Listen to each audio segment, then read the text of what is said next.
नमस्कार दोस्तों, स्वागत है आप सभी का हमारे YouTube चैनल आलोक ज्ञान गंगा में। मित्रों, आज जो कहानी मैं आपको सुनाने जा रहा हूँ उसका नाम है हाँ तुम हो मोहब्बत मेरी।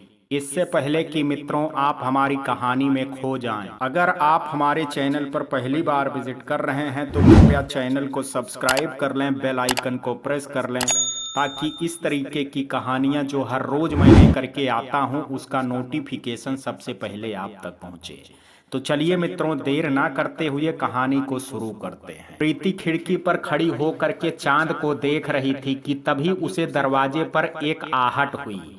वह डर करके अपने आप में सिमट गई। अमित ने कमरे के अंदर जैसे ही आकर के सिटकनी लगाई, प्रीति का चेहरा गुस्से से लाल हो गया।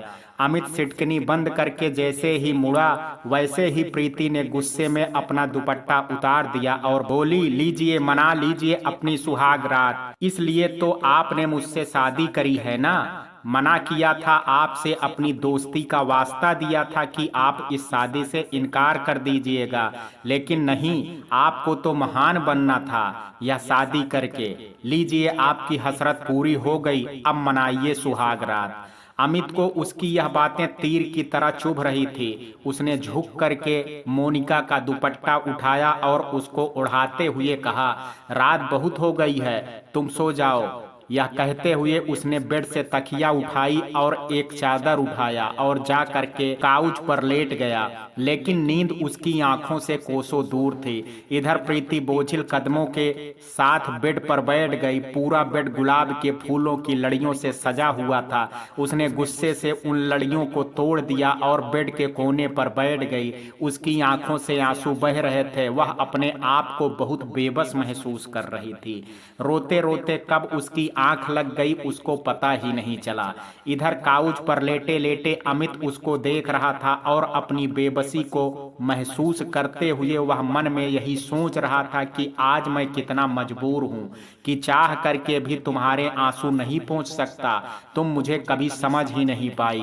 अमित ने जब यह देखा कि प्रीति सो गई है तो वह धीरे से उठा, उसके सर के नीचे तकिया लगाई और चादर उड़ा करके लाइट्स बंद करके काउच पर आ करके सो गया। भोर हो गई थी। कोयल की कूकने से सुबह होने का आभास हो गया था। कमरे में सूरज की हल्की हल्की सी रोशनी आ रही थी। अमित और प्रीति दोनों ही सो रहे थे। तभी दरवाजा खटकने की आवाज हुई, जिसे सुन करके दोनों की ही नींद खुल गई। प्रीति जैसे ही दरवाजा खोलने के लिए उठी, अमित तुरंत उठ करके अपनी तकिया चादर ले करके बेड के एक कोने में लेट करके सोने का अभिनय करने लगा। प्रीति ने दरवाजा खोला तो देखा सामने उसकी सासू माँ खड़ी थी।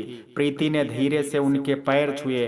प्रीति की सासू माँ मालती ने कहा, बेटा माफ कीजिएगा, वह मिष्ठी जग गई है और जिद कर रही है कि उसे माँ के हाथ से ही दूध पीना है, इसलिए आपको जगाना पड़ा। प्रीति ने कहा, माँ आप मुझसे माफी क्यों मांग रही हैं? मिष्ठी कहाँ है? मालती प्रीति की सूजी आंखें और आंसुओं के निशान देख करके समझ गई थी कि वह पूरी रात रोई है। मालती ने प्रीति के हाथ को पकड़ करके पूछा, बेटा आप खुश तो हो ना? प्रीति ने सर झुका करके हाँ में जवाब दिया। मालती ने कहा, आप खुश हमेशा रहिएगा। मैंने सुमित से वादा किया है कि आपकी आंखों में एक भी आंसू नहीं आने दूंगी। अब आप 2 मिनट रुकिए, मैं मिष्ठी को लेकर के यहीं आ रही हूँ। घर में आपके बुआ दादी सब बैठी हैं, उनको अच्छा नहीं लगेगा कि आप बिना नहाए बाहर आ जाएं। प्रीति वहीं दरवाजे पर खड़ी होकर के इंतजार कर रही थी। मालती जी 2 साल की मिष्ठी को लेकर के आई और प्रीति के गोद में देते हुए प्रीति से बोली, अपनी मम्मा के साथ थोड़ी देर खेलो मेरी राजकुमारी, मेरी रानी बिटिया। उसके बाद प्रीति को बोतल पकड़ाते हुए बोली, आप इसको दूध पिला दीजिएगा, फिर हम ले जाएंगे, तब तक आप नहा लीजिए। प्रीति ने सर हिला करके हाँ में जवाब दिया और मिष्ठी को लेकर के अंदर आ गई। मिष्ठी ने जैसे ही बेड पर अमित को देखा तो वह प्रीति की गोद से उतर करके उसके पास चली गई और अपनी तोतली जुबान में कहने लगी, चाचा चाचा उठो, हमें भगवान जी के पास जाना है जहाँ पापा गए हैं। मिष्ठी की यह बात सुनकर के प्रीति की आंखों में आंसू आ गए तो अमित ने उसको गले लगाते हुए कहा, पहले आप अपने चाचा को गुड मॉर्निंग बोलिए और फिर यह दूध पी लीजिए, फिर हम दोनों घूमने चलेंगे। मिष्ठी ने अमित को गुड मॉर्निंग बोला, फिर वह उसकी गोद में लेट करके दूध पीने लगी तो प्रीति उठ करके वॉशरूम में जा करके नहाने चली गई। अमित मिष्ठी के बालों को सहलाते हुए सोच रहा था कि जिंदगी में कभी क्या से क्या हो जाता है, पता नहीं इन 6 सालों में मेरे साथ क्या से क्या हो गया। मुझे पता ही नहीं चला, जिसको पाने की उम्मीद ना थी वह इस तरह मेरा हुआ कि मेरा हो करके भी वह मेरा ना हो पाया। जिसे सबसे ज्यादा प्यार करता था वह भाई मुझे यूं ही छोड़ करके चला गया। जो कभी सोचा नहीं था वह हुआ। अगर यही होना था तो इस तरह से होगा। तुम्हें भोले बाबा से मांगा जरूर था, पर वह तुम्हें इस तरह से देंगे यह कभी ना सोचा था। उन्होंने तुमको मेरी झोली में डालने के लिए मेरे भाई को छीन लिया। यही सोच करके उसकी आंखों में नमी आ गई थी। मैं तो बहुत दूर चला गया था तुम्हारी दुनिया से, फिर क्यों ऐसा हुआ? मैंने तो भोलेनाथ की मर्जी मान करके अपने मन को समझा लिया था, तो फिर क्यों मेरे साथ ऐसा हुआ? तभी मिष्ठी ने अमित के गालों को छूते हुए कहा, चाचा आप रो क्यों रहे हो? अमित मिष्ठी के हाथों को अपने हाथों से पकड़ते हुए कहा, नहीं बेटा मैं रो नहीं रहा हूँ, मैं तो बस अपनी प्यारी मिष्ठी को देख रहा हूँ। तब तक मिष्ठी नहा करके निकल आई थी। तब तक प्रीति नहा करके निकल आई थी। उसने पीले रंग की चुनरी प्रिंट की हुई साड़ी पहनी थी। उसके गीले बालों से पानी टपक रहा था। उसने जैसे ही ड्रेसिंग टेबल के सामने बैठ करके सिंदूर दानी उठा करके अपनी मांग भरनी चाहिए, उसकी आंखों से आंसू निकल आए। अमित से प्रीति का उदास चेहरा नहीं देखा गया तो वह मिष्ठी को लेकर के बाहर चला गया। अमित से प्रीति का उदास चेहरा नहीं देखा गया तो वह मिष्ठी को लेकर के बाहर चला गया। प्रीति ने अपनी मांग भरते हुए सिंदूर दानी को रख दिया और सुमित की फोटो के आगे जा करके रोने लगी। क्यों छोड़ करके चले गए आप? मुझे क्यों नहीं? मैं आपके नाम का सिंदूर भर सकती हूँ, क्यों मुझे किसी और के नाम का सिंदूर भरना पड़ रहा है? अमित जब कमरे के बाहर आया तो सब लोग हाल में बैठे थे। वह मिष्ठी को खिलाते खिलाते बाहर आ गया। मिष्ठी अमित से बोल रही थी, चाचा हम लोग घूमने कब चलेंगे? तभी अमित की बुआ ने कहा, अरे ओ मेरी राजकुमारी, अब यह तुम्हारे चाचा नहीं तुम्हारे पापा हैं। मिष्ठी रोते हुए बोली, नहीं यह मेरे चाचा हैं, मेरे पापा भगवान के पास गए हैं, मेरी मम्मा ने मुझे बताया था। आप झूठ बोल रही हैं। मिष्ठी के इस तरह कहने पर कि यह मेरे चाचा हैं, मेरे पापा भगवान के पास गए हैं, सभी की आंखों में नमी आ गई थी। मिष्ठी की बात सुन करके अमित ने अपने पापा विजय से कहा, पापा जब हम बड़े इस नए रिश्ते को समझ नहीं पा रहे हैं तो वह एक छोटी बच्ची है। यह कह करके वह मिष्ठी को लेकर के बाहर चला गया। अमित के जाने के बाद विजय ने अपनी माँ से कहा, माँ मिष्ठी एक छोटी बच्ची है, उसे इस तरह मत कहो, वह धीरे धीरे समझ जाएगी। थोड़ी देर बाद मालती रसोई में नाश्ता बना रही थी कि प्रीति रसोई में उनकी मदद करने के लिए आ गई और चुपचाप उनकी मदद करने लगी। प्रीति की खामोशी मालती जी को बेचैन कर रही थी। उनको वह 3 साल पहले वाली प्रीति याद आ गई जो बहुत ही हंसमुख और चंचल स्वभाव की थी, पर एक हादसे ने इसे क्या से क्या बना दिया। हंसना तो जैसे वह भूल ही गई है। अपनी सासू माँ की आवाज पर मालती का ध्यान भंग हुआ। अरे मालती, नाश्ता क्या दोपहर के खाने के समय दोगी? आई माँ, कह करके मालती बाहर नाश्ता लगाने लगी। प्रीति भी चाय ले करके उनके साथ बाहर आ गई। तभी अमित मिष्ठी के साथ बाहर से जलेबी ले करके आ गया। मिष्ठी अमित की गोद से उतर करके प्रीति की गोद में चली गई और बोली, माँ चाचा ने मेरे लिए जलेबी ली है, तुम भी खाओ। चाचा कह रहे थे कि तुम्हारी मम्मा को भी जलेबी बहुत पसंद है। तो प्रीति ने अमित की ओर गुस्से से देखते हुए कहा, मिष्ठी जलेबी खाना आपकी मम्मा ने छोड़ दी है। उसकी बात सुन करके अमित ने कहा, माँ मैं नहाने जा रहा हूँ। यह कह करके वह अपने कमरे में चला गया। अमित कमरे में जा करके सुमित की फोटो के आगे खड़े होकर के नम आंखों से बोला, क्यों भाई आप चले क्यों गए? उसकी नफरत नहीं बर्दाश्त हो रही है मुझसे। यह कहते हुए वह पल याद आ गया। फ्लैशबैक। अमित जैसे ही डाइनिंग टेबल पर बैठा, माँ नाश्ता लगाइए, देर हो रही है। तभी सुमित भी आ गया और अमित कैसा है? गुड मॉर्निंग भैया, देखिए नाश्ता अभी तक नहीं आया है। पता नहीं दोनों क्या कर रही हैं रसोई में। विजय जी भी आकर के बैठ गए दोनों के साथ। बड़ी अच्छी खुशबू आ रही है। तभी प्रीति रसोई से बाहर आते हुए बोली, हाँ पापा, यह खुशबू है गरम गरम जलेबियों की जो आज मैंने बनाई है, लीजिए। उसके बाद सुमित को जलेबी देते हुए बोली, आप खाइए, बताइए कैसी बनी है। सुमित ने जलेबी खाते हुए कहा, तुम बनाओ और अच्छी ना बने ऐसा तो हो ही नहीं सकता है। भी प्रीति ने अमित को जबरदस्ती जलेबी खिलाते हुए कहा, खाओ, देखो मुझे तो जलेबी बहुत पसंद है, अब तुमको रोज जलेबी खाने को मिलेगी। वर्तमान में तभी माँ की आवाज से अमित वर्तमान में वापस आ गया। अमित, नाश्ता करो आ करके, प्रीति इंतजार कर रही है। अमित जी माँ कह करके तुरंत नहाने चला गया। थोड़ी देर बाद जब वह नहा के आया तो बाल बनाते समय मन में सोच रहा था कि प्रीति आज हमसे इतनी नफरत करती है कि उसने अपनी पसंद भी बदल दी है।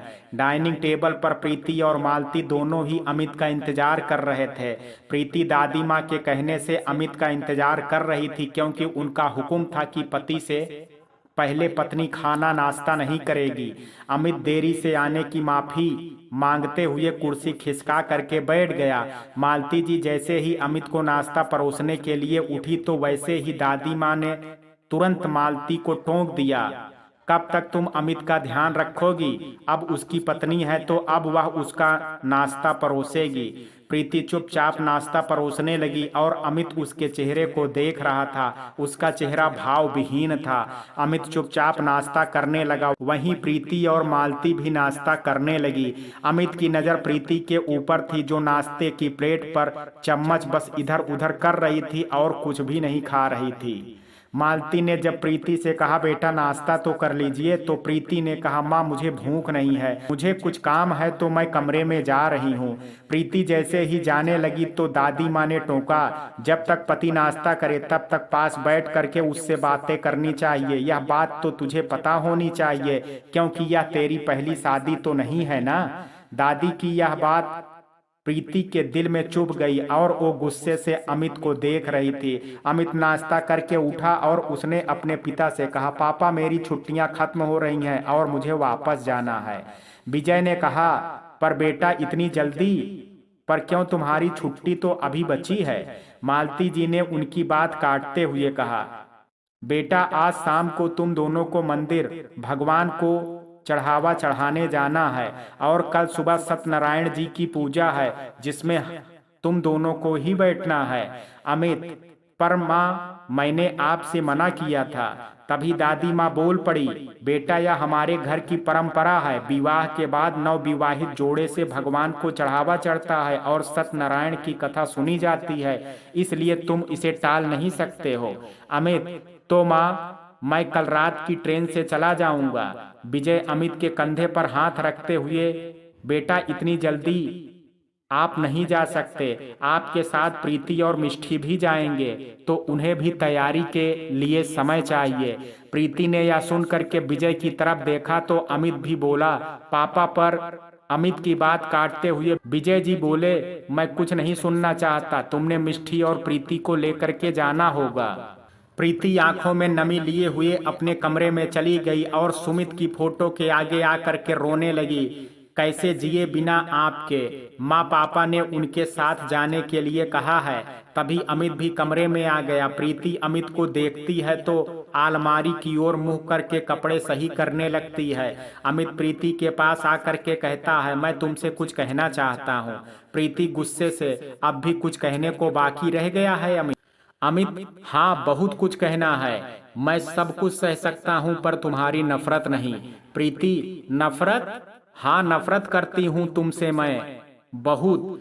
तुम्हें तो मैं अपना सबसे अच्छा दोस्त मानती थी, सबसे ज्यादा विश्वास करती थी, पर तुम पर, अरे हाँ मैं तो भूल गई कि तुम मुझे दोस्त मानते ही कहाँ हो। तुम तो किसी लड़की से प्यार करते थे, तुमने तो आज तक उसका नाम तक नहीं बताया। और एक बात ध्यान रखना, तुम मेरा शरीर हासिल कर सकते हो पर मेरा प्यार नहीं। अमित प्रीति की तरफ पीट करके गुस्से से अपनी मुट्ठी भींचते हुए, नहीं बताया था उस लड़की का नाम क्योंकि उसकी शादी हो गई थी, नहीं कर सकता था उसको मैं रुस्वा। और हाँ, तुम्हारी गलत फहमी दूर कर दूं, यह अमित सक्सेना का वादा है तुमसे, तुम चाहोगी भी तो तुम्हें हाथ नहीं लगाऊंगा। प्रीति उसके सामने आते हुए रोते हुए, तुम उस लड़की से इतना प्यार करते थे कि तुमने कभी शादी ना करने का फैसला किया था। तुम तो प्यार करते थे।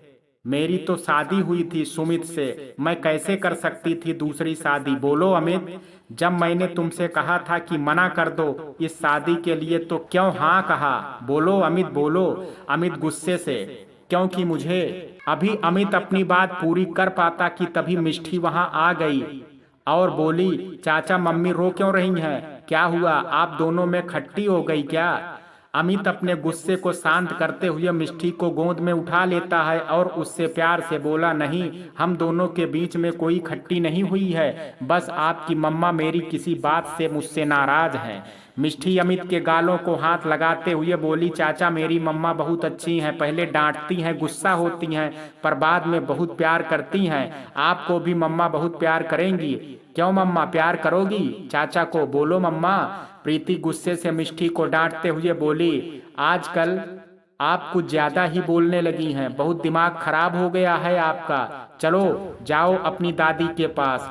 प्रीति की इस तरह डांट सुनने के बाद मिष्टी रोते हुए जाने लगी तो अमित ने उसे गोद में उठा लिया और बहुत ही प्यार से बोला, मिष्टी अभी आप अपने चाचा को समझा रहे थे ना कि आपकी मम्मा को गुस्सा आ जाता है, आपकी मम्मा हमसे किसी बात पर नाराज हैं इसलिए गुस्सा हो गई हैं। आप दादी के पास चलिए, हम बस थोड़ी देर में आ रहे हैं, आपको अच्छी सी कहानी सुनाएंगे और अब आप मुस्कुराइए जल्दी से। मिष्टी अपने चाचा की बात को सुन करके मुस्कुराने लगी और अपने चाचा को गाल पर एक किस्सी दे करके चली गई। मिष्टी के जाते ही अमित ने प्रीति की दोनों कंधों को पकड़ते हुए उसको दीवार पर लगा दिया और उससे गुस्सा होते हुए कहा, तुम्हारी नाराजगी मुझसे है, तुम मुझ पर जितना चाहे गुस्सा निकाल सकती हो, लेकिन अगर आज के बाद मिष्टी को कुछ भी कहा तो फिर तो तुम मेरा गुस्सा अच्छी तरह जानती हो, यह मत भूलो तुम। मिष्टी मेरी जान है, जब से हुई है तब से मैं उसे अपनी बेटी मानता हूँ, चाचा हूँ उसका, और आज तुमसे शादी हो जाने के बाद पापा भी हो गया। तुम मानो या ना मानो, यह सच्चाई कभी बदल नहीं सकती है, इसलिए आज के बाद मेरा गुस्सा कभी मिष्टी पर नहीं निकालोगी, समझे तुम? यह कह करके अमित गुस्से से कमरे से निकल गया और प्रीति उसके गुस्से को देख करके सहम गई। अमित के जाते ही वह सुमित के फोटो के पास गई और रोते हुए बोली, क्या करूं मैं, आप ही बता दीजिए, सब कुछ उलझ करके रह गया है, क्या करूं मैं? इधर अमित मिष्टी को अपने पास लेटा लेता है और उसको कहानी सुनाने लगता है। यह देख करके मालती जी की आंखों में सुकून आता है, क्योंकि अमित के कारण वह सुमित को भूलने लगी हैं। शाम हो चुकी थी। मालती ने प्रीति को आवाज देते हुए कहा, प्रीति तैयार हो करके आ जाओ, तुम्हें मंदिर जाना है अमित के साथ, जल्दी तैयार हो। यह कह करके अमित को भी जगाने गई, जो हाल में मिष्टी के साथ सो रहा था। मिष्टी को अमित के पास सुकून से सोते देख करके मालती जी को बहुत खुशी हुई। उन्होंने धीरे से अमित को उठाया, अमित उठो बेटा, आपको मंदिर जाना है। अमित ने अपनी माँ से कहा, पर जाना जरूरी है क्या? तो उसकी माँ ने कहा, हाँ बेटा जाना जरूरी है, वरना हम आपसे कहते ही नहीं। अब जल्दी से जाइए और कुर्ता पाजामा पहन करके तैयार हो जाइए। जी माँ, कह करके अमित धीरे से उठा और अपने कमरे में चला गया।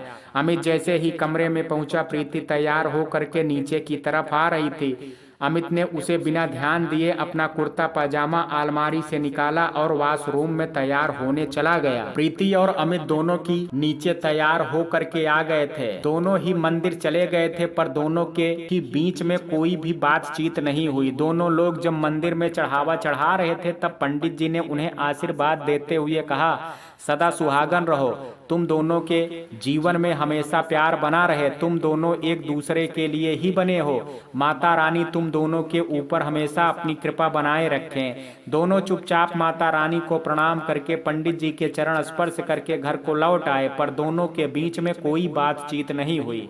शाम को सत्यनारायण भगवान की कथा पूजन हुआ, पर इस बीच पर दोनों की कोई बातचीत नहीं हुई। उन दोनों को खामोशी को पूरा परिवार नोटिस कर रहा था। सत्यनारायण की कथा में प्रीति के माता पिता और अमित की बहन शिखा भी आई थी। दोनों लोग ने बस एक औपचारिकता बस कथा में पूजन किया था। प्रीति के माता पिता यह समझ रहे थे कि प्रीति किन हालातों से गुजर रही है। कथा पूजन की समाप्ति के बाद प्रीति जब अपने कमरे में गई तो उसकी माँ और उसके पिता भी उससे मिलने गए। प्रीति के पिता ने प्रीति के सर पर हाथ रखते हुए कहा, बेटा, हमें पता है कि कल आप अमित के साथ जा रही हैं। हम जानते हैं कि आप जिस रिश्ते में अमित के साथ बंधी हैं उसे स्वीकार करना अभी आपके बस में नहीं है। हम बस आपसे इतना कहना चाहेंगे, जिंदगी बार बार किसी को मौका नहीं देती है। सुमित आपका भूतकाल थे, आपका पास्ट थे, अमित आपका वर्तमान है और हर इंसान को अपने वर्तमान के साथ जीना पड़ता है। प्रीति की मां ने भी प्रीति से कहा, बेटा, तू यह सोच, तेरी बेटी को एक माँ के साथ एक पिता का भी प्यार मिलेगा। एक लड़की के लिए अकेले जिंदगी बिताना बहुत कठिन होता है।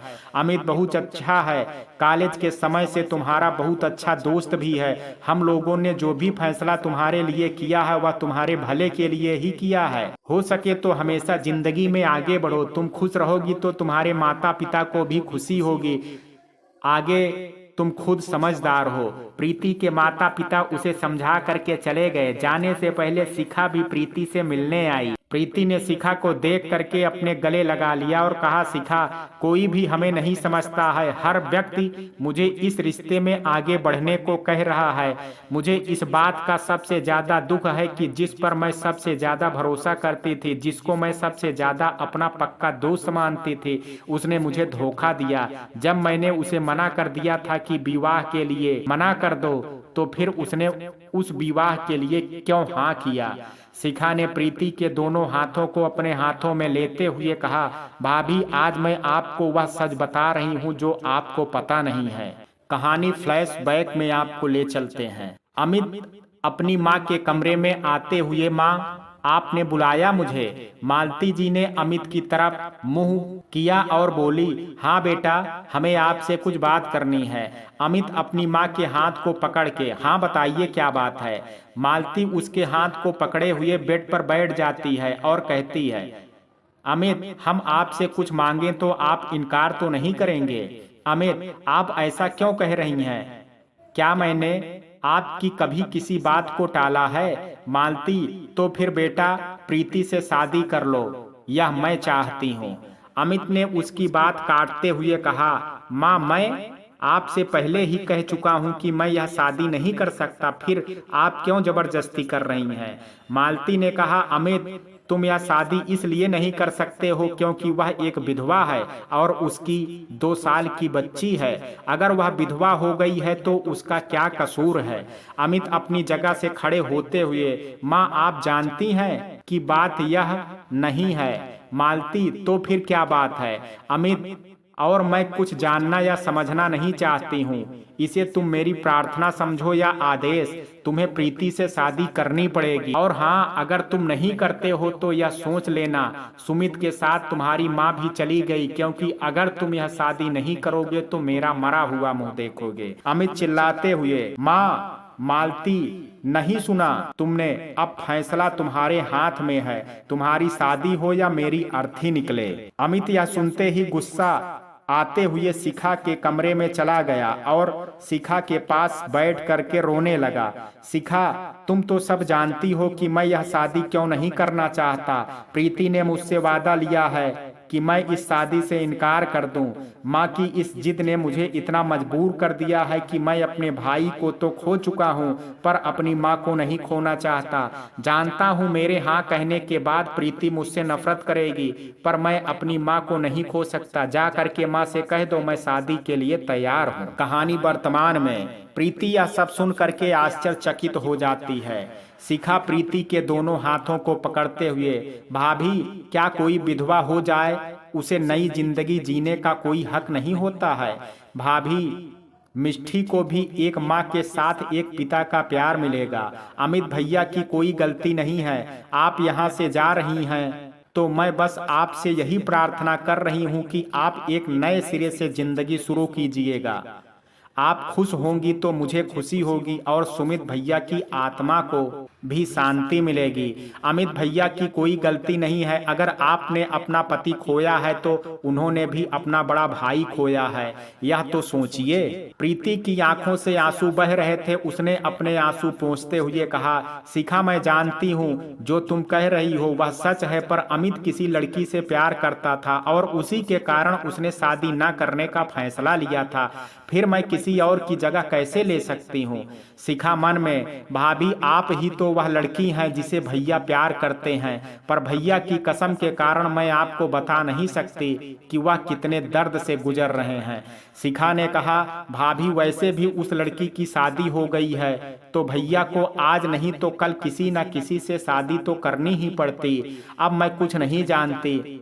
जब आप दिवाली पर वापस आएंगी तो मुझे आप दोनों के बीच में सब कुछ ठीक चाहिए। यह कह करके शिखा वहां से चली जाती है। रात का वक्त है। विजय, अमित, जल्दी करो बेटा, आपकी ट्रेन है। प्रीति और मिष्टी कहाँ हैं? बेटा आइए, समय हो रहा है। तभी अमित 2 सूटकेस पकड़े हुए बाहर आता है। अमित मालती और विजय के पैर छूता है। उसके बाद वह अपने दादी माँ के गले लगता है और सूटकेस लेकर के बाहर गाड़ी में रखने लगता है। प्रीति अपनी दादी माँ के पैर छूती है और उसके बाद मालती और विजय के पैर छूती है।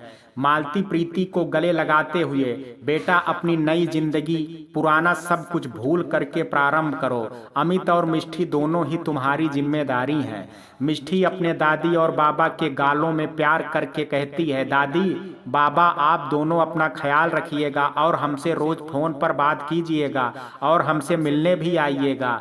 दोनों उसकी बात सुन करके भावुक हो जाते हैं। शिखा अपनी माँ से, माँ मैं भाभी और भैया को छोड़ते हुए अपने घर चली जाऊंगी। गाड़ी में आगे संजीव, शिखा के पति और अमित बैठे हुए थे। प्रीति, मिष्टी और शिखा पीछे बैठे हुए थे। संजीव गाड़ी चला रहे थे। रेलवे स्टेशन पहुंच करके सब लोग प्लेटफार्म पर पहुंच गए। गाड़ी अपने राइट टाइम पर थी। अमित संजीव के पैर छूता है और शिखा को गले लगाते हुए कहता है, माँ पापा का ध्यान रखना, बीच बीच में उनसे मिलने जाती रहना। शिखा भी उनसे अपना ध्यान रखने को कहती है। प्रीति दोनों से नमस्ते करते हुए गाड़ी में बैठ जाती है। मिष्टी, बुआ आप मेरे यहाँ छुट्टियों में जरूर आना। शिखा के आंखों से आंसू आ जाते हैं और वह उसके गाल पर किस्सी करते हुए कहती है, मैं जैसे ही टाइम मिलता है तुमसे मिलने वहां जरूर आऊंगी।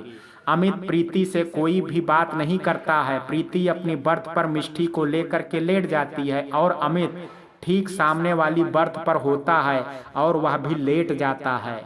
अमित लेटे लेटे अपने कॉलेज के दिन याद करने लगता है जब प्रीति उसे पहली बार मिली थी। कहानी फ्लैशबैक में अमित अपनी क्लास में बैठा पढ़ रहा था कि तभी अचानक से एक लड़की अंदर आई जिसने सफेद रंग का घेरदार सूट पहना था और उस पर लाल चुन्नी ली थी।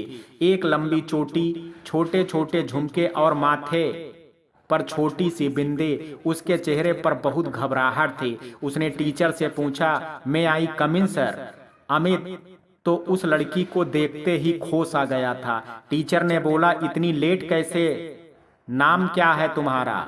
उस लड़की ने बोला, सॉरी सर मैं न्यू एडमिशन हूँ, मेरे पापा कुछ दिन पहले ही यहाँ ट्रांसफ़र होकर के आए हैं, मुझे बीच में ही कॉलेज में एडमिशन लेना पड़ा, मेरा नाम प्रीति है। टीचर ने कहा, ओके तुम बैठो और किसी से भी नोट्स ले करके अपना काम पूरा कर लेना और अगर कुछ ना समझ में आए तो मुझसे पूछ सकती हो। प्रीति ने थैंक यू सर कह करके पीछे की ओर देखा। क्लास में सिर्फ अमित के पास एक सीट खाली थी। प्रीति वहां बैठ गई। अमित तो प्रीति को पास देख करके जैसे पागल हो गया था। दिन बीतते गए। प्रीति भी अमित के दोस्तों के ग्रुप में शामिल हो गई थी। प्रीति और अमित की बहुत अच्छी दोस्ती हो गई थी, लेकिन अमित के दिल में प्रीति की चाहत दिन पर दिन बढ़ती जा रही थी। वह कब प्रीति से प्यार करने लगा उसे पता ही नहीं चला। फाइनल एग्जाम होने वाले थे। अमित ने मन ही मन में फैसला किया, एग्जाम खत्म होते ही तो प्रीति से अपने दिल की बात कह देगा। जिस दिन एग्जाम का लास्ट पेपर था वह मूड बना करके आया था कि प्रीति से अपने दिल की बात कह देगा। एग्जाम खत्म हो गए, सब लोग हॉल के बाहर आए और बातचीत करने लगे। अमित के दोस्त ने अमित से कहा, अब तो उस लड़की का नाम बता दो जिससे तुम पिछले 2 सालों से प्यार करते हो। अमित ने कहा, मैं उसका नाम तुम सबको बताऊंगा और उससे मिलवा भी दूंगा, पर आज सबसे पहले मैं उसे प्रपोज करूंगा। प्रीति ने उससे कहा, वाह, आज आप उसे प्रपोज करेंगे, हम भी तो देखें। वह खुशनसीब कौन है जिसको हमारा दोस्त इतना अधिक प्यार करता है। अमित ने मन ही मन कहा, जिसे मैं प्यार करता हूँ उसको तो मेरे प्यार का अंदाजा भी नहीं है। मेरा दिलबर मुझसे कुछ पूछ रहा है कि मैं किससे प्यार करता हूँ। इससे पहले अमित कुछ जवाब देता प्रीति का फोन आ गया। प्रीति ने फोन पर कुछ बात की और सबसे कहा, सॉरी गाइड, मेरे घर से पापा का फोन था, उन्होंने मुझे थोड़ा अर्जेंटली घर बुलाया है, सो हम बाद में मिलेंगे। और हाँ अमित, जब मैं मिलूंगी तो तुम मुझे अपनी मोहब्बत का नाम जरूर बता देना। यह कह करके वह चली गई। इधर अमित जब घर आया तो उसकी माँ ने कहा, इतनी देर कहाँ लगा दी? सुनो, आज हम तुम्हारे भैया के लिए लड़की देखने जा रहे हैं, तो तुम भी साथ चलो।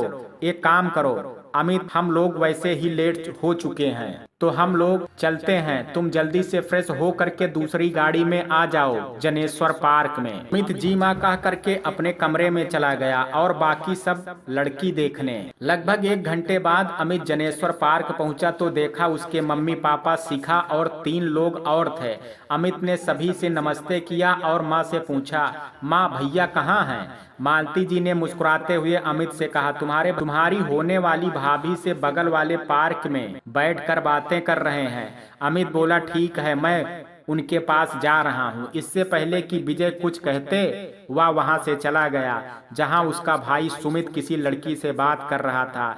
अमित पीछे से उनके पास पहुंचा और बोला, भैया यह क्या चल रहा है? अकेले अकेले भाभी से बातें की जा रही हैं, हम भी तो देखें अपनी होने वाली भाभी को।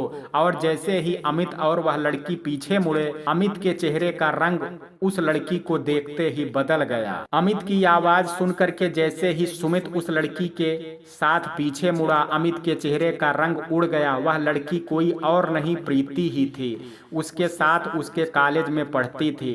प्रीति उसको देख करके बहुत खुश हो गई और बोली, अरे अमित तुम? सुमित ने प्रीति की ओर देखते हुए कहा, आप इनको जानती हैं? प्रीति ने कहा, बहुत अच्छी तरह, यह मेरे बहुत अच्छे दोस्त हैं, मेरे साथ कॉलेज में पढ़ते हैं। सुमित ने मुस्कुराते हुए प्रीति से कहा, यह मेरे छोटे भाई अमित हैं। अमित प्रीति को देख करके एकदम निशब्द हो गया था। उसको बिल्कुल समझ में नहीं आ रहा था कि वह क्या करे। सुमित ने अमित की ओर देखते हुए कहा, क्या हुआ, कहाँ खो गए तुम? अमित ने जबरदस्ती मुस्कुराते हुए कहा, कुछ नहीं, बस आपकी पसंद बहुत अच्छी है, माफ कीजिएगा, मैं जा रहा हूँ, मुझे कुछ जरूरी काम याद आ गया। यह कह करके वह तेजी से निकल गया। उसने अपनी बाइक उठाई और स्पीड से चलाते हुए बिना किसी मंजिल के अनजान रास्तों से चला जा रहा था। इधर सुमित और प्रीति अपने माता पिता के पास आए तो मालती जी ने सुमित की आंखों की ओर देखा तो हाँ का जवाब था। प्रीति ने भी अपने माता पिता को इशारे से हाँ में जवाब दे दिया था। सभी लोग यह सुनकर के बहुत खुश हुए और एक दूसरे को मिठाई खिलाने लगे। मालती जी ने सुमित से कहा, अमित कहाँ गया है? वह तो तुम्हारे पास गया था। सुमित ने कहा, माँ, अचानक से उसको कोई काम जरूरी याद आ गया था, इसलिए वह वहां से चला गया। और हाँ, प्रीति उसी के साथ पढ़ती थी और उसकी बहुत अच्छी दोस्त भी है। यह सुनकर के मालती जी ने कहा, फिर तो बहुत अच्छा है, देवर भाभी की खूब जमेगी। इधर अमित ने एक सुनसान इलाके में गाड़ी रोकी और चिल्ला चिल्ला करके रोने लगा, क्यों हुआ मेरे साथ ऐसा? क्यों हुआ? अगर उसको मेरी भाभी ही बनना था तो मेरे ही कॉलेज में क्यों भेजा पढ़ने के लिए? क्यों उसको भेजा?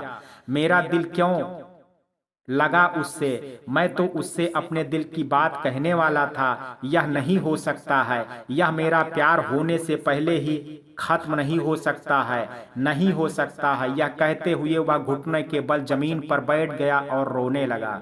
शाम ढल चुकी थी, रात का आगमन हो चुका था, लेकिन अमित वहीं बदहवास सा बैठा हुआ था। उसकी आंखें रो रो करके सूज गई थी। तभी फोन की घंटी से उसका ध्यान भंग हुआ।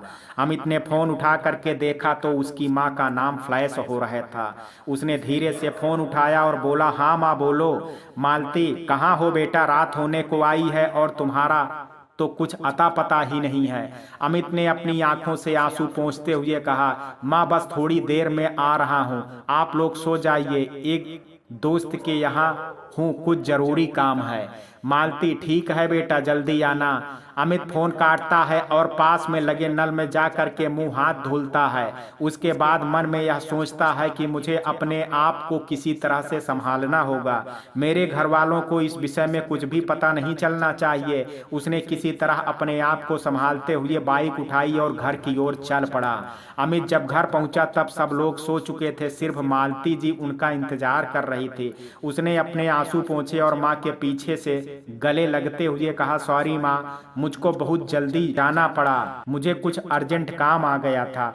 मालती ने कहा, बेटा तुम्हारे भैया की शादी पक्की हो गई है प्रीति से, 2 दिन बाद सगाई और 1 सप्ताह बाद शादी है।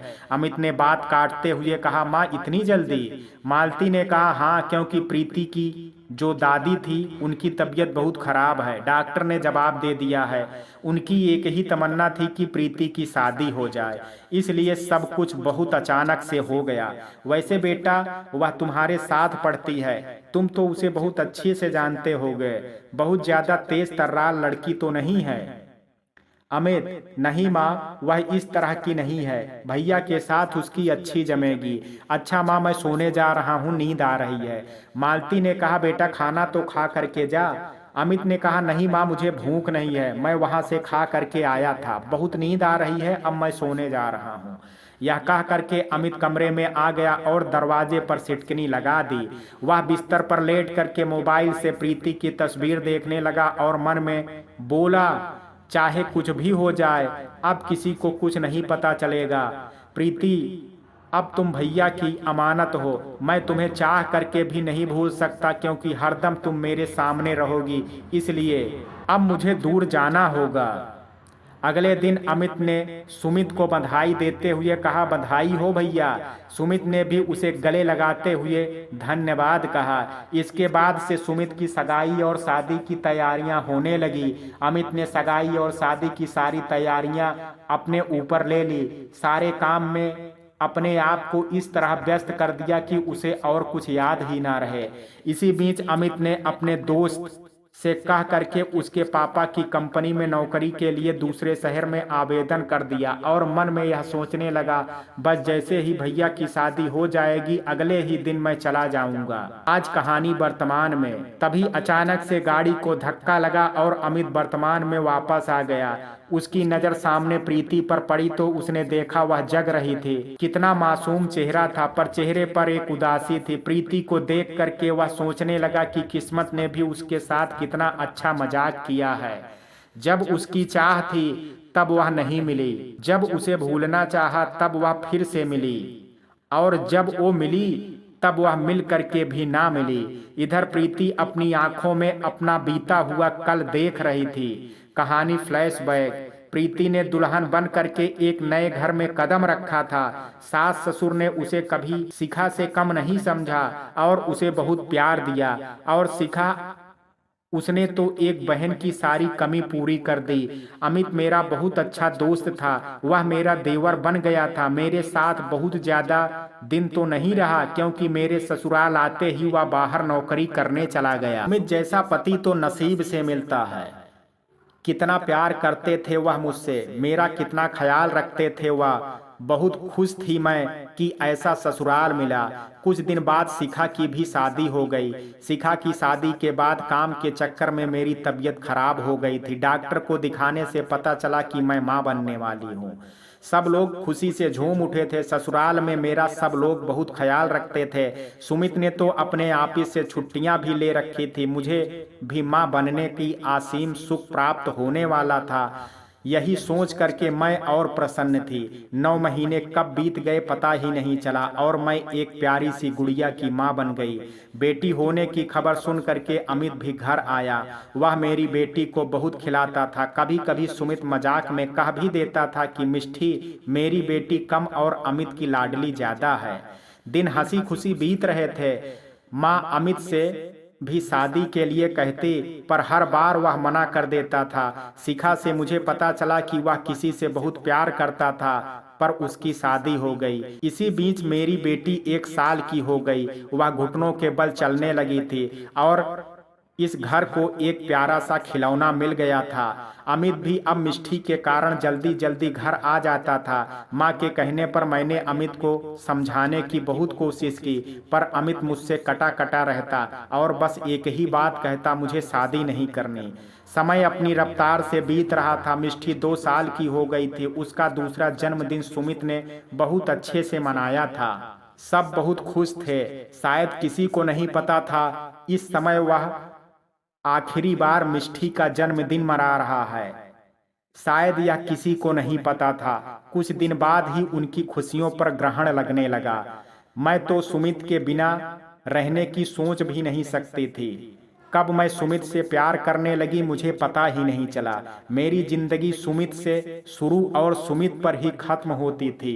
एक दिन अचानक वह मनहूस दिन आया और फिर वह दिन भी आ गया जो मेरी जिंदगी का सबसे बड़ा मनहूस दिन था, जहां से मेरी जिंदगी ही बदल गई।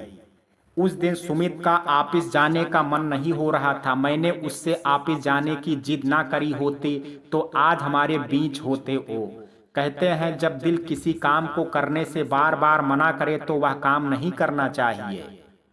सुमित का उस दिन ऑफिस जाने का बिल्कुल मन नहीं था। वह नाश्ता करने के बाद जब कमरे में गए तो बिस्तर पर लेट गए। मैंने उनसे पूछा, क्या हुआ, तबीयत ठीक नहीं है क्या? सुमित मेरा हाथ पकड़ते हुए कहा, मेरी तबीयत बिल्कुल ठीक है, पर आज ऑफिस जाने का मन नहीं है। सोच रहा हूँ आज पूरा दिन अपनी बीबी के नाम कर दूं। तब मैंने उनके हाथों को चूमते हुए कहा, क्या बात है, आज बड़ा प्यार आ रहा है। आप ऑफिस नहीं जाएंगे तो कैसे काम चलेगा? अब आप एक बेटी के पिता भी बन गए हैं तो हमें अपनी बेटी की भविष्य के लिए भी सोचना है, इसलिए ऑफिस जाना जरूरी है। सुमित ने भी मेरा हाथ चूमते हुए कहा, तुम्हें नहीं लगता है कि हमें अपने परिवार को बढ़ाना चाहिए? मिष्ठी अब 2 साल की हो गई है और अब एक प्यारा सा बेटा हो जाए तो अपना परिवार पूरा हो जाएगा। मैंने शर्माते हुए अपने सिर नीचे कर लिए और कहा, हाँ ठीक है, मैं भी यही चाहती हूँ। तो सुमित ने मेरे गालों को चूमा और कहा, चलो फिर अब दोनों का मन है तो मिष्ठी का भाई अभी ले आते हैं। मैं उनकी बात सुनकर के अवाक रह गई और मैंने गुस्से से उन्हें आंख दिखाते हुए कहा, अब आप ऑफिस जा रहे हैं कि नहीं, हर समय मस्ती मजाक? तो सुमित ने कहा, सबकी बीबियां अपने अपने पति से कहती हैं कि आज ऑफिस मत जाओ, और एक मेरी बीबी है जो मुझे जबरदस्ती ऑफिस भेजने में लगी है। फिर सुमित बेमन से ऑफिस जाने के लिए तैयार होने लगे। जब वह ऑफिस जाने लगे तो उन्होंने मुझे अपने गले लगाते हुए कहा, प्रीति मैं तुमसे बहुत बहुत बहुत प्यार करता हूँ। अपना हमेशा ख्याल रखना और खुश रहना, और मेरी मिष्ठी का भी बहुत सारा प्यार, बहुत सारा ख्याल रखना। मम्मी पापा और दादी सबकी जिम्मेदारी अब तुम्हारे ऊपर है। मैंने मुस्कुराते हुए कहा, नहीं, जिम्मेदारियां तो हम दोनों मिल कर के बांटेंगे। शाम को जल्दी घर आइएगा, आपकी पसंद का खाना बनेगा। सुमित ने मेरे माथे पर किस किया और कहा, ख्याल रखना अपना और सबका। उसके बाद मिष्ठी को खिलाया, उसके गाल पर किस किया। जाते समय उन्होंने मम्मी पापा और दादी के पैर छुए और टाटा करते हुए गाड़ी में बैठ करके चले गए। किसी को यह नहीं पता था कि अब वह कभी नहीं वापस आने के लिए जा रहे हैं। दिन ढल गया था। मैंने आज सुमित की पसंद का सारा खाना बनाया था। उसके बाद आज मैंने सुमित की पसंद की साड़ी पहनी और हल्का सा श्रृंगार किया और सुमित का इंतजार करने लगी। तभी मेरा मोबाइल बजा, जिसने मेरी दुनिया ही बदल दी। सुमित का एक्सीडेंट हो गया था। थोड़ी देर बाद हम सब लोग हॉस्पिटल में थे, जहां से वह हम सबको मुस्कुराते हुए देख रहे थे। माँ से उन्होंने कुछ कहा, हम तो बदहवास हो चुके थे। कुछ देर बाद वह ऐसा सोए कि कभी वापस ना उठे।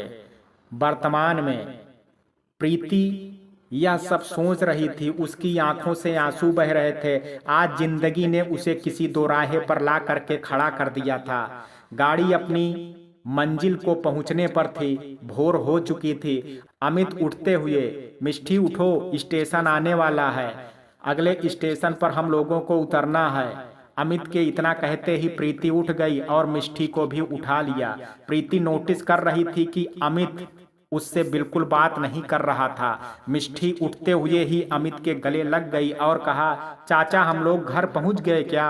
अमित ने उसके बाल सहलाते हुए कहा, बस बेटा स्टेशन आने वाला है, उसके बाद आप अपने घर पहुंच जाएंगी। मिष्टी ने बहुत प्यार से अमित से कहा, चाचा वहां पर पापा भी होंगे? उसके यह कहने पर अमित और प्रीति एक दूसरे को देखने लगे। अमित ने प्रीति से नजरें हटाते हुए मिष्टी से कहा, बेटा आपके पापा को कुछ जरूरी काम था तो वह भगवान जी के पास गए हैं और हम सबसे आपका ख्याल रखने को कह करके गए हैं। मिष्टी ने कहा, ठीक है चाचा। फिर वहीं खिड़की के पास बैठ करके गाड़ी से बाहर देखने लगी। थोड़ी देर में स्टेशन आ गया। अमित ने दोनों अटैची उठाई। प्रीति ने मिष्टी को गोद में लिया और दोनों लोग गाड़ी से उतर गए और बाहर टैक्सी स्टैंड की ओर चले गए। प्रीति के दिमाग में शिखा की बातें गूंज रही थी। उसके दिमाग में माँ, पापा, सासू माँ सब के शब्द गूंज रहे थे। उसने मन ही मन सोचा, जिंदगी अगर यही चाहती है तो यही सही। प्रीति यही सब सोचते हुए अमित के साथ उसके नए घर आ गई। अमित ने दरवाजा खोला और सामान को ले करके जा करके अंदर रखा। मिष्टी और प्रीति भी घर के अंदर आ गई थी। प्रीति ने देखा घर कई दिनों से बंद होने के कारण गंदा और अस्त व्यस्त भी था। अमित ने मिष्टी से कहा, बेटा हम बस 15 मिनट में आपके लिए कुछ खाने को लेकर के आते हैं, तब तक आप पूरा घर देख लो। यह कह करके अमित चला गया। अब प्रीति को अमित का उससे ना बोलना बहुत खल रहा था। उसने किसी तरह अपने आप को संभाला और पूरे घर को देखने लगी। 3 कमरों का फ्लैट था, एक किचन थी, पर पूरा घर अस्त व्यस्त था। प्रीति ने सबसे पहले किचन के सफाई शुरू की। तब तक अमित भी आ गया था। उसने किचन में दूध, ब्रेड, मक्खन, समोसे, चॉकलेट, अंकल चिप्स आदि रखे और किचन में चाय बनाने लगा। प्रीति वहीं खड़ी थी। उसने धीरे से अमित से कहा, आप बैठिए, मैं चाय बना देती हूँ। उसकी इस बात को सुन करके बिना कोई जवाब दिए बाहर हाल में चला गया जहां मिष्टी खेल रही थी। प्रीति ने चाय बनाई और मिष्टी के लिए दूध निकाला और नाश्ता लेकर के हाल में आ गई। उसने अमित को चाय पकड़ाते हुए धीरे से कहा, चाय ले लीजिए। अमित ने बिना उसकी ओर देखे हुए चाय ले ली। प्रीति ने मिष्टी को दूध दिया तो मिष्टी ने कहा, चाचा मैं आपके हाथ से दूध पीऊंगी। अमित मिष्टी को दूध पिला रहा था और साथ में ब्रेड मक्खन भी खिला रहा था। प्रीति आज अपने आप को बहुत अकेला महसूस कर रही थी। तभी मोबाइल की घंटी बजी। प्रीति ने मोबाइल उठाया तो देखा मालती जी का फोन था। प्रीति फोन उठा करके मालती जी से बात करने लगी। सभी कुशल मंगल जानने के बाद मालती जी ने प्रीति से कहा, अमित से बात कराओ। प्रीति ने जी कह करके अमित को फोन दिया और मिष्टी को लेकर के खुद दूध पिलाने लगी। थोड़ी देर बाद मालती से बात करने के बाद अमित उठा और मिष्टी से कहा, मिष्टी मैं थोड़ा काम से बाहर जा रहा हूँ, दोपहर का खाना मैं बाहर से ही लेता आऊँगा। यह कह करके वह प्रीति को बिना कोई जवाब सुने चला। प्रीति को अमित का ना बोलना बहुत खल रहा था, पर इसके जिम्मेदार वह खुद ही तो थी। उसके जाने के बाद उसने मिष्टी को सुला दिया और घर की साफ सफाई करने लगी। लगभग 2 घंटे तक पूरा साफ सफाई करने के बाद वह भी फ्री हो गई कि तभी दरवाजे पर घंटी बजी। उसने दरवाजा खोला तो सामने देखा कि एक महिला जो लगभग 45 वर्षीय और एक पुरुष 50 वर्षीय खड़े थे। प्रीति उन्हें आश्चर्य से देखने लगी। तब उस महिला ने कहा, बेटा अमित कहाँ हैं और आप कौन हैं? प्रीति ने उनके सवाल का जवाब देते हुए कहा, अमित थोड़ा काम से बाहर गए हैं और मैं उनकी पत्नी। उसी समय अमित सीढ़ी चढ़ करके ऊपर आ रहा था। उसने प्रीति की बात सुन ली थी। उसने मन में सोचा कि चलो आंटी और अंकल के सामने उसने झूठ नहीं बोला और सच को स्वीकारा। उधर वह दोनों प्रीति की बात सुन करके वह दोनों कहने लगे, अमित की पत्नी उसने शादी कर ली और हमें बताया तक नहीं। प्रीति ने उन दोनों को अंदर बुलाते हुए कहा, आप दोनों अंदर आइए। वह दोनों अंदर आ करके सोफे पर बैठ जाते हैं। तभी अमित भी सामान लेकर के अंदर आता है और अंकल आंटी को देख करके बहुत खुश हो जाता है। अंकल आंटी आप यहाँ, बस 1 मिनट में आया। यह कह करके वो सारा सामान किचन में जा करके रखता है। अमित बाहर आ करके अंकल और आंटी के पैर छूता है। अमित को पैर छूते देख करके प्रीति भी दोनों के पैर छूती है। दोनों अमित को गुस्से से देख रहे होते हैं। अमित प्रीति की ओर देखते हुए कहता है, यह है मिस्टर एंड मिसेस श्रीवास्तव, जो मुझे बेटे की तरह मानते हैं। यहाँ से 3 नंबर वाला फ्लैट इन्हीं का है। मिसेस श्रीवास्तव, तुमने शादी कर ली और हम लोगों को बताया भी नहीं, और कब वापस आए? प्रीति किचन में चली जाती है। अमित उसको जाते हुए देखता है और कहता है, आंटी बस आज ही आए हैं और सब कुछ इतना अचानक हो गया कि किसी को कुछ बताने का मौका ही नहीं मिला। प्रीति सभी के लिए पानी और मिठाई लाती है और सबको देती है। तभी मिष्टी के रोने की आवाज़ सुनाई देती है। प्रीति उसके पास जाने के लिए उठती है तो अमित उसे इशारे से मना कर देता है और खुद चला जाता है। अमित मिष्टी को बहुत प्यार से गोद में उठाता है और बाहर ले करके आता है। मिष्टी अमित के गाल को छूते हुए कहती है, चाचा आप कहाँ चले गए थे? मम्मा भी हमको अकेला छोड़ करके चली गई थी। अमित उसको मुस्कुराते हुए कहता है, बेटा मैं आपके लिए अच्छी अच्छी खाने की चीजें लेने गया था और आपकी मम्मी यहीं थी, कुछ काम कर रही थी। मिस्टर एंड मिसेस श्रीवास्तव यह सोच करके हैरान होते हैं कि मिष्टी अमित को चाचा और प्रीति को मम्मा कह रही थी। अमित मिष्टी से कहता है, बेटा यह आपकी दादी और बाबा हैं, इन्हें नमस्ते करो। अमित की यह बात सुन करके मिष्टी कहती है, तो वहां पर भी हमारी दादी बाबा हैं? तो दो दादी और बाबा। यह सुन करके सबके चेहरे पर मुस्कान आ जाती है। अमित उसे इशारे से नमस्ते करने को कहता है तो वह उन दोनों से कहती है, नमस्ते दादी, नमस्ते बाबा। दोनों लोग उससे नमस्ते कहते हैं। नमस्ते मेरी प्रिंसेस, कैसी हैं आप और आपका नाम क्या है? मिष्टी कहती है, मेरा नाम मिष्टी है, मम्मा मुझे भूख लगी है। प्रीति मिष्टी को अपनी गोद में लेते हुए कहती है, चलो मैं आपके लिए दूध बनाती हूँ। प्रीति के जाने के बाद दोनों लोग अमित को देखते हैं। अमित उन्हें सब कुछ बताता है। तब तक प्रीति मिष्टी को लेकर के आ जाती है और वहीं सोफे पर बैठ जाती है। मिसेस श्रीवास्तव कहती हैं, जो होना था वह तो हो चुका है और जो हुआ है उसे ईश्वर की मर्जी मान करके स्वीकार करो और खुशी खुशी दोनों लोग अपने जीवन की शुरुआत करो। प्रीति, तुम्हारे अंकल मेरी शादी के पहले मेरे जीजा जी थे। दीदी की डिलीवरी के दौरान दीदी की डेथ हो गई। उन्होंने ट्विंस को जन्म दिया था। जीजा जी बाहर जॉब करते थे और परिवार में कोई नहीं था। ऐसे में बच्चों को संभालने वाला कोई नहीं था। मेरे माता पिता और जीजा जी के माता पिता दोनों ने फैसला ले करके हम दोनों का विवाह करा दिया और आज देख करके कोई भी नहीं कह सकता कि जीजा जी की सेकंड मैरिज है या हम लोग कभी जीजा साली थे। ऐसा अक्सर हो जाता है, इस तरह के विवाह होते हैं। मैं तो यही कहूंगी कि इस तरह के विवाह ज़्यादा मजबूत होते हैं। हाँ, शुरू के दिनों में हम दोनों को ही एडजस्ट करने में समय लगा था, पर बाद में बहुत अच्छे से हम दोनों एक दूसरे को समझने लगे और आज देखते ही देखते मेरी शादी के 25 साल हो रहे हैं। प्रीति और अमित दोनों ही उनकी बातें ध्यान से सुन रहे थे। मिस्टर श्रीवास्तव, आप जिस काम से यहाँ आई थी वह तो आपने कहा ही नहीं। मिसेस श्रीवास्तव, सॉरी, वह मैं यहाँ पर इसलिए आई थी कि कल हमारे विवाह के 25 साल पूरे हो जाएंगे। मैं आई तो यहाँ अमित को इनवाइट करने ही थी, पर यहाँ पर तो सरप्राइज मिल गया। मैं तुम तीनों को इनवाइट करती हूँ, कल शाम को डिनर हमारे साथ ही करना। अमित ने कहा, जी जरूर। प्रीति, आप बैठें, मैं आपके लिए चाय लेकर के आती हूँ। मिस्टर श्रीवास्तव, बेटे वैसे ही बहुत देर हो गई है, हम आज चाय नहीं पिएंगे बल्कि किसी दिन खाना खाएंगे, पर अभी हमें इजाज़त दीजिए। कल आप दोनों बल्कि आप तीनों का इंतजार रहेगा। वह दोनों लोग चले गए। अमित दरवाजा बंद कर देता है और किचन में जा करके खाने को निकालने लगता है। प्रीति किचन में आती है तो अमित से कहती है, मैं खाना निकालती हूँ। अमित बिना उसको कोई जवाब दिए उसकी बात सुन करके बाहर चला जाता है। अमित बाहर जा करके सोफे पर लेट जाता है और मिष्टी के साथ खेलने लगता है, पर उसके दिमाग में प्रीति की एक ही बात गूंज रही थी, तुम मेरा शरीर हासिल कर सकते हो पर मेरा प्यार नहीं।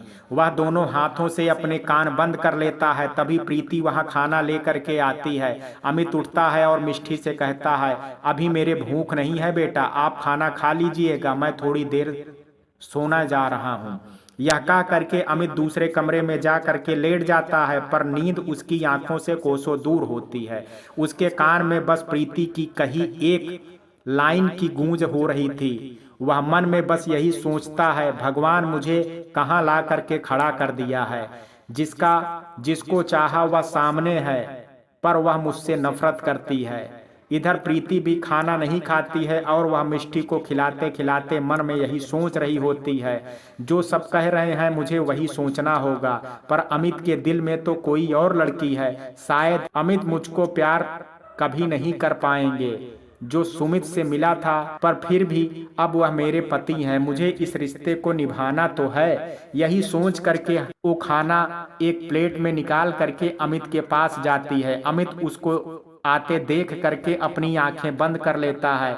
वह धीरे से अमित से कहती है, अमित उठिए, खाना खा लीजिए। मित्रों, कहानी के इस भाग में आज इतना ही। शेष कहानी कल सुनेंगे भाग 2 में।